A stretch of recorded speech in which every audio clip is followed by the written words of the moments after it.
श्रवण गर्ग जी, हरियाणा सरकार में पशुपालन विभाग के चेयरमैन धर्मवीर मिर्जापुर जी, जय भगवान शर्मा जी, हमारे सुभाष कलसाना जी, हमारे जिला के अध्यक्ष Sardar Tejendra Singh Goldy ji, additional principal secretary Saket Kumar ji, Bharat Bhushan Bharti ji और उपस्थित सभी हमारे जिला कुरुक्षेत्र के सभी गौ भक्त, आप सबको मैं प्रणाम करता हूं, राम राम करता हूं।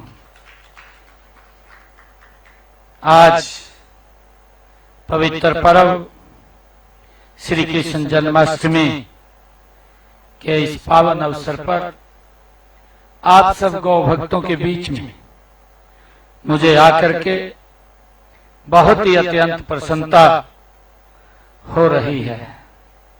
सबसे पहले मैं सभी गौ भक्तों को जन्माष्टमी के पावन पर्व की बहुत बहुत बधाई और शुभकामनाएं देता हूं और यहाँ उपस्थित सभी महानुभाव का मैं हार्दिक स्वागत भी करता हूं। आज मेरे लिए ये बहुत ही गर्व का दिन है कि आज सुबह से कई कार्यक्रमों में मैं शामिल रहा। सुबह जो मेरा कार्यक्रम था ऐसे परिवारों के लिए जिनके परिवारों से कोई न कोई व्यक्ति बिछुड़ गया है और ऐसे परिवारों के साथ सरकार उनका सहयोग करती है।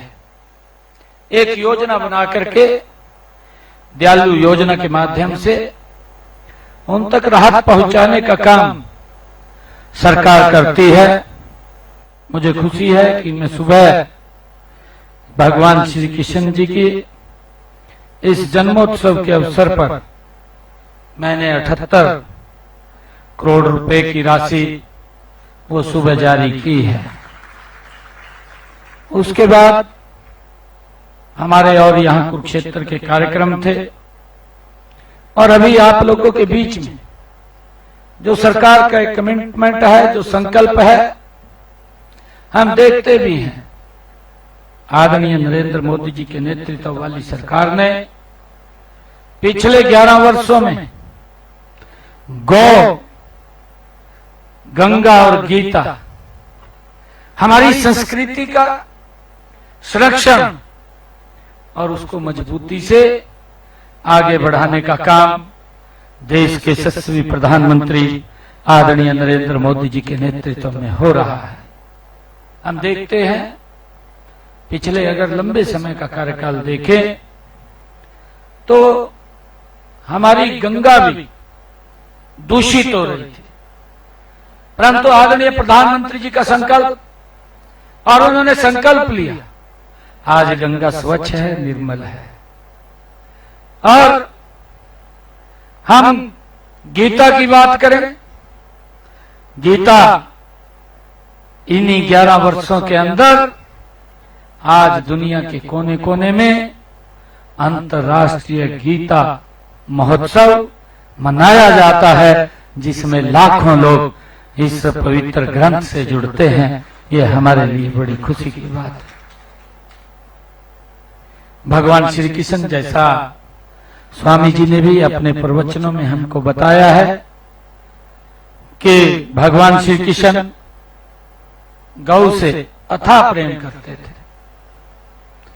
इतना प्रेम करते थे, हम सब जानते हैं कि अगर भगवान श्री कृष्ण अपनी मात्र बांसुरी बजाते थे तो हमारी गौ माता अपने आप दूध देना प्रारंभ कर देती थी।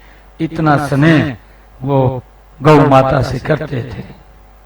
और पिछले दिनों आप लोगों ने देखा भी है, क्योंकि गौ माता भारी संख्या में बेसारा सड़कों के ऊपर नजर आती थी। 2014 से पहले की बात करें और जब से आदरणीय मोदी जी के नेतृत्व में हमारी डबल इंजन की सरकार बनी। हमने आते ही सबसे पहले हरियाणा विधानसभा में गौ संरक्षण बिल उसको पास किया। पास ही नहीं किया, उसको इतना प्रभावशाली बनाया कि अगर गौ माता को कोई नुकसान पहुंचाएगा, उसको मारने का काम करेगा, तो उसके ऊपर धारा 307(2) वो लग जाएगी, उसके खिलाफ कार्रवाई होगी। ये कड़ा कानून बनाया और गौ माताओं के संरक्षण के लिए सरकार ने अपने द्वार खोले। और मुझे खुशी है कि जब हम देखते हैं 2014 का कार्यकाल, 2014 में हरियाणा प्रदेश में गौशालाओं का जो बजट था वो मात्र 2 करोड़ रुपए का होता था। परंतु आज मुझे खुशी है कि आज मैं यहां पर कुरुक्षेत्र जिले की 19 गौशालाओं के लिए 1 करोड़ 80 लाख रुपया चारे के लिए अनुदान दे रहा हूं। और आज ही हरियाणा प्रदेश में गौशालाओं के लिए 88 करोड़ 50 लाख रुपए की राशि वो पूरी गौशालाओं के अंदर जाएगी। मुझे खुशी है आप सबको बताते हुए कि हमने जो हमारी पंजीकृत गौशालाएं हैं उनको पिछले 10 वर्षों में, जब से आदरणीय मोदी जी के नेतृत्व में यह डबल इंजन सरकार बनी है, हमने चारे के लिए गौ माताओं को, ओनली चारे के लिए, अन्य इंफ्रास्ट्रक्चर के लिए अलग पैसा है, सिर्फ चारे के लिए 270 करोड़ रुपया ये गौ माताओं के लिए हमने दिया है। और अगर आज की राशि हम इसमें सम्मिलित कर लें तो आज की राशि सम्मिलित होकर के ये 358 करोड़ 50 लाख रुपए की राशि हमने जारी की है गौ माता के चारे के लिए, उनकी सुरक्षा और संरक्षण के लिए। हमारी सरकार का संकल्प है और उस संकल्प के ऊपर हम गति से आगे बढ़ रहे हैं। और मुझे ये भी खुशी है कि हमारे देश में, हम सब जानते हैं, आदिकाल से ही गाय हमारे लिए पूजनीय रही है। पौराणिक कथाओं के अनुसार गाय में सभी देवी देवता निवास करते हैं। गाय को आध्यात्मिक और दिव्य गुणों की स्वाभिमानी भी कहा जाता है। देवी देवताओं और असुरों के बीच सुंदर मंथन से निकले 14 रत्नों में से एक कामधेनु गाय थी, ये हम सब जानते हैं। गौ सेवा, गौ पालन और गौ रक्षा किसी न किसी रूप में हमारे धर्म ग्रंथों में उल्लेख मिलता है। वेदों में गाय की महिमा का व्यापक रूप से वर्णन मिलता है। हमारे यहाँ गाय को माता का दर्जा दिया गया है। मित्रों, गाय के इसी महत्व को देखते हुए धार्मिक एवं सामाजिक संगठनों द्वारा गौशालाओं की स्थापना पर बल दिया गया है। हमने गौशालाओं के विकास और गौवंश संरक्षण, प्राकृतिक कृषि को प्रोत्साहित करने की दिशा में महत्वपूर्ण कदम हम उठा रहे हैं। अगर हम देखें, जैसा मैंने कहा भी है कि 2014 तक हरियाणा में 215 पंजीकृत गौशालाएं थी, जिनमें केवल 1,75,000 गौवंश था। लेकिन इस समय राज्य में अगर हम ध्यान देखें, इन पिछले 10 वर्षों के अंदर हमारी सरकार ने किस गति से काम किया है। आज हरियाणा प्रदेश के अंदर 686 गौशालाएं पंजीकृत हैं, जिनमें 4 लाख से ज्यादा बेसहारा गौवंश का वहां पर पालन पोषण किया जा रहा है, ये हमारी सरकार का कमिटमेंट है, हम सब जानते हैं। और मैं बताना चाहूंगा कि गौशालाओं में हमने 330 गौशालाओं में सोलर ऊर्जा प्लांट भी हमने लगाए हैं। शेष बची गौशालाओं में भी सोलर पावर प्लांट वो लगाने का कार्य शीघ्र पूरा किया जाएगा। मुझे ये भी बताते हुए खुशी है कि पंचकुला में आयोजित कार्यक्रम में मैंने गौशालाओं के ई रिक्शा देने की घोषणा वहां पर की थी। उसका कार्य गति से चल रहा है और मैं आज बताना चाहूंगा कि गौशालाओं को 800 ई रिक्शा खरीद की प्रक्रिया गति से चल रही है। हमने कहा था कि हम गौशालाओं में 2 रुपए प्रति यूनिट बिजली देंगे। आज गौशालाओं के अंदर 2 रुपए यूनिट बिजली उपलब्ध की जा रही है। हमने ये भी घोषणा की थी कि अगर कोई गौशाला खोलना चाहता है और गौशाला के नाम जमीन लेना वो चाहता है, उसमें गौशाला खोलना चाहता है, उसकी रजिस्ट्री पे 1% शुल्क लिया जाता था, परंतु अब हमने उसको भी 0 कर दिया है। अब कोई भी उसके ऊपर शुल्क नहीं लगता, कोई स्टाम्प ड्यूटी उसके ऊपर नहीं लगती है। भाइयों, गौशालाओं में गौवंश के स्वास्थ्य की जांच के लिए हमने पिछले दिनों ये निर्णय किया कि हमारे पशु चिकित्सकों की सुव्यवस्थित न होने के कारण गौ माताओं को बहुत ही दिक्कतों का सामना करना पड़ता था। हमने इस समस्या का निदान किया है।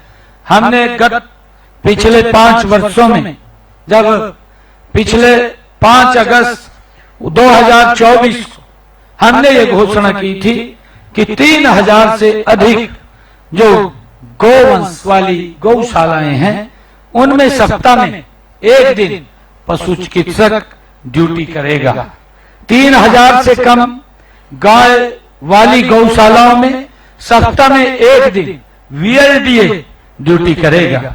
और इसी घोषणा को लागू हमने कर दिया गया है। साथ ही हमने मोबाइल पशु चिकित्सालय की सेवाएं भी गौशालाओं के लिए उपलब्ध कराई जा रही हैं। मुझे ये भी खुशी है आप सबको बताते हुए कि प्रदेश को बेसहारा गौवंश से मुक्त करना हमारी सरकार की प्राथमिकता है। इसके लिए 2 गो अभ्यारण्य की स्थापना भी की गई है, एक गांव नैन में, जिला पानीपत में, और दूसरा गांव ढूंढर में जो जिला हिसार के अंदर है। और हमने एक और जो गौ अभ्यारण्य है वो पंचकुला के अंदर, उसको भी हमने चालू कर दिया है। इनमें शेड, पीने के पानी की और चारे की व्यवस्था वो की गई है। और इसके लिए हमने 8 करोड़ रुपए की इन जो गौ अभ्यारण्य है, इन गौ अभ्यारण्यों के लिए 8 करोड़ रुपए की राशि भी हमने जारी की जा चुकी है। इसमें लगभग 5000 बेसहारा गौवंश वो वहां पर उसका पालन पोषण होता है। मैंने पिछले दिनों ये भी घोषणा की थी कि बेसहारा गौवंश के पुनर्वास के लिए 200 गौशालाओं को शेड बनाने का के लिए हमने 10 लाख रुपए प्रति गौशाला अनुदान दिया जाएगा। और मुझे बताते हुए खुशी है कि हमने इसमें से लगभग 51 गौशालाओं में शेड भी बनाए जा चुके हैं और उनका पैसा भी हमने जारी कर दिया है। हम सब जानते हैं कि गौ माता पहले जैसा सम्मान दिलाने के लिए हमने देसी नस्ल की जो गायों हैं उनके संरक्षण, उनके संवर्धन के लिए हमारी सरकार कारगर कदम उठा रही है।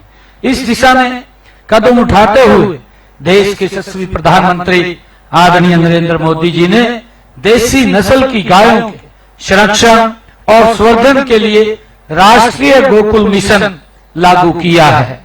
देसी नस्ल की हरियाणा साहिवाल, बेलाही गायों के गोपालकों को दूध और उत्पादन की क्षमता के अनुसार हम 5,000 से 20,000 रुपए तक का प्रोत्साहन राशि ये दी जा रही है। गौशालाओं में आश्रितों गौवंश की नस्ल सुधार के लिए भी प्रयास निरंतर सरकार द्वारा जारी है। मुझे खुशी है क्योंकि आप सबके बीच में आज जन्माष्टमी का महापर्व है और इस महापर्व के ऊपर हम एकत्र आए हैं। हरियाणा सरकार द्वारा गौशालाओं को आत्मनिर्भर बनाने के लिए व्यापक प्रसार भी प्रयास भी किए जा रहे हैं। गौशालाओं गाय के गोबर और गौमूत्र से प्राकृतिक फिनाइल, फॉस्फेट से भरपूर जैविक खाद, गोबर के बर्तन, गोबर से प्राकृतिक पेंट और गमला, दिया, धूप और अन्य उत्पाद इन गौशालाओं के अंदर हमारे बना रहे हैं। और पंचगव्य उत्पाद के लिए गौशालाओं की मांग अनुसार आवश्यक मशीनरी की खरीद के लिए भी हमारी सरकार मदद कर रही है, ताकि हमारी गौशालाएं आत्मनिर्भर बने, वो पैरों पे खड़ी हों, वो किसी की तरफ ना देखें। और हम लगातार ये जो मशीनें हैं इन पर 101 गौशालाओं को 6 करोड़ 50 लाख रुपए की अनुदान राशि भी हमने उन तक पहुंचाई है, ताकि वो अपनी गौशाला को आत्मनिर्भर कर सके। मुझे ये बताते हुए कि हमने गौ माता की सुरक्षा के लिए सख्त कानून जिसका मैंने जिक्र किया है वो भी हमने बनाया है। और मुझे ये बताते हुए कि अगर कोई व्यक्ति गौ माता की हत्या करता है तो इस कानून के अनुरूप 10 साल की सजा का भी उसमें हमने प्रावधान किया है और 7 वर्ष तक की कैद भी उसको होती है। हमारा मानना है कि कानूनी प्रावधान करने के अलावा जनमानस को गौ माता के साथ पहले की तरह जोड़ना भी जरूरी है। इसके लिए आप सभी गौ भक्तों को जन जागरण अभियान भी चलाना चाहिए, मैं ऐसी अपील भी करता हूं। और इस काम में स्वयंसेवी संगठन भी कारगर भूमिका निभा सकते हैं। आप उनका सहयोग भी अवश्य लें। मेरा आप सब गौ प्रेमियों और प्रदेश के गोपालकों से अनुरोध है कि केंद्र और राज्य सरकार द्वारा चलाई जा रही सभी योजनाओं का हम पूरा लाभ लें और उनका लाभ उठाएं। मैं आप सबको आज जन्माष्टमी के इस पर्व के ऊपर बहुत बहुत बधाई भी देता हूं, शुभकामनाएं भी देता हूं। जैसा मैंने कहा है कि गंगा, गाय, गीता, आज इसका संरक्षण ये हमारी संस्कृति, हमारे संस्कारों के साथ ये जुड़े हुए सभी के सभी पर्व हैं। हम गोपाष्टमी का, गौ माता का अलग से पर्व भी मनाते हैं और गंगा की हम उसको पूजा करते हैं। और ये तीनों के तीन आज हमारी संस्कृति फल फूल रही है। ये आदरणीय नरेंद्र मोदी जी के नेतृत्व में है। मैं विशेष तौर से परम श्रद्धे स्वामी ज्ञानानंद जी महाराज जी को मैं विशेष तौर से बधाई देना चाहूंगा, जो गीता को एक सरल भाषा के अंदर पूरी दुनिया के अंदर फैलाने का काम कर रहे हैं। और हम ये भी देखते हैं कि हमारा जो ये भगवान श्री कृष्ण गीता का ये इस भूमि के ऊपर जहाँ गीता का जन्म हुआ है, इस भूमि के ऊपर जो 48 कोस की परिक्रमा है और जो महाभारत कालीन हमारे तीर्थ स्थल थे, उन सब का भी जीर्णोद्धार आज इस 10 वर्षों के अंदर गति से हो रहा है। मैं आज सभी गौपालकों को, सभी गौशालाओं से आए हुए प्रतिनिधियों को मैं आज बहुत बहुत बधाई और शुभकामनाएं देता हूं। और जन्माष्टमी पर्व की मैं आप सबको पुनः बहुत बहुत बधाई और शुभकामनाएं देता हूं। इन्हीं शब्दों के साथ आप सबका मैं दिल से धन्यवाद करता हूं। जय हिंद, जय भारत। आपने सुना मुख्यमंत्री नायब सैनिक को गौशालाओं के चारे को लेकर के राशि वितरण समारोह का एक कार्यक्रम जिसमें नायब सैनिक ने चेक दिए हैं गौशाला संचालकों को और गौशालाओं के लिए अनेकों काम किए जा रहे हैं। सीएम ने तमाम कामों का जिक्र भी इस दौरान किया।